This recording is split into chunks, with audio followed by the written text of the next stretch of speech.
¿Qué tiene que pasar para que finalmente se decrete la extinción de la pandemia? Lograr detener la transmisión global del virus SARS-CoV-2 que causa la enfermedad del COVID-19 requiere una serie de condiciones con respecto a la inmunidad de la población que tienen que alcanzarse. Aunque las nuevas variantes y la desigualdad en las campañas de vacunación son obstáculos para el fin pronto de esta emergencia sanitaria, los expertos auguran que, al igual que las epidemias del pasado, el COVID-19 va a llegar a su fin. El tema es cuándo, el tema es cómo podemos saber todo lo que va a pasar, cómo se termina, quién es el que determina cuándo se finaliza la pandemia.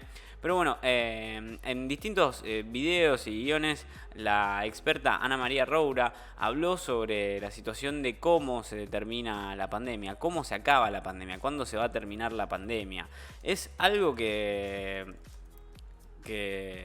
está pensando la gente, ¿no? Que está pidiendo, por favor, a ver cuándo se termina, cuándo termina la pandemia. Pero bueno, los funcionarios de la OMS anticiparon una posible fecha en que la pandemia de coronavirus tendría fin y explicó cuál sería la fórmula como para poder decirlo, ¿no? La directora del Departamento de Salud Pública, del Medio Ambiente y del Cambio Climático de la Organización Mundial, o de la OMS, María Neira, estimó el miércoles el mes y el año en el que se podría dar fin a la pandemia del coronavirus. Con el primer reporte de la mutación del COVID-19, la experta señaló que toda la crisis de salubridad podría terminar en un año, más exactamente en marzo del 2022, pero bueno, no se logró llegar a eso. Y cuando se logre a la inmunización de los países registrados con baja adquisición de vacunas, o sea, primero tienen que pasar por ese tipo de situaciones, ¿no? Se tienen que vacunar a todos los países que no tienen vacunas, se tiene que lograr que haya una igualdad, una mayor distribución de las vacunas en el mundo, y la idea sería que ningún país se quede sin vacunas.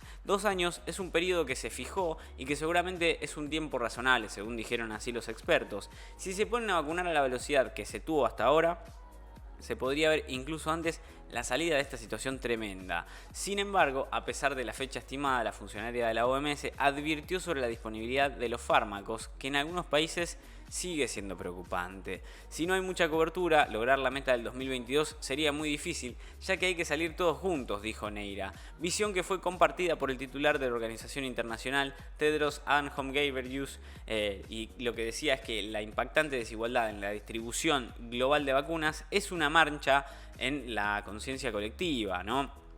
Pero bueno, ¿cómo será la era post-pandemia? ¿A qué nos enfrentamos en la era después de la pandemia? Que también es una pregunta.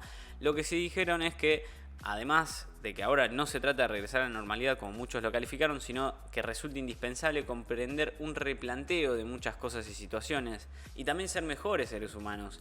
El fin está empezando a ser cada vez más presente, pero cuando salgamos de la pandemia tenemos que aprovechar para ser mejores y no olvidar este tipo de lecciones. No podemos continuar por el mismo camino de los errores del pasado y aprender que lo que nos dejó la pandemia no nos sirvió para nada. Lo ideal sería adaptarse a los cambios de la nueva normalidad con una mejor disponibilidad. Y bueno, y acá se habla también de una tercera dosis contra el coronavirus, una tercera dosis de vacuna contra el coronavirus.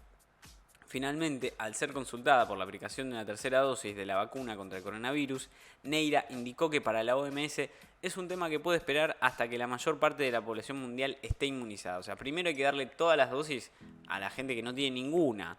Se tiene que esperar a que haya más evidencia científica sobre la necesidad real de dicha aplicación. La tercera dosis, por ahora, se puede aplazar hasta que se tenga más evidencia científica y un 40% de la población mundial pueda tener una primera dosis, dijo así, y concluyó con respecto a la situación de cuándo y cómo se va a detener la pandemia, cuándo se termina el coronavirus, cómo se determina el final de esta pandemia.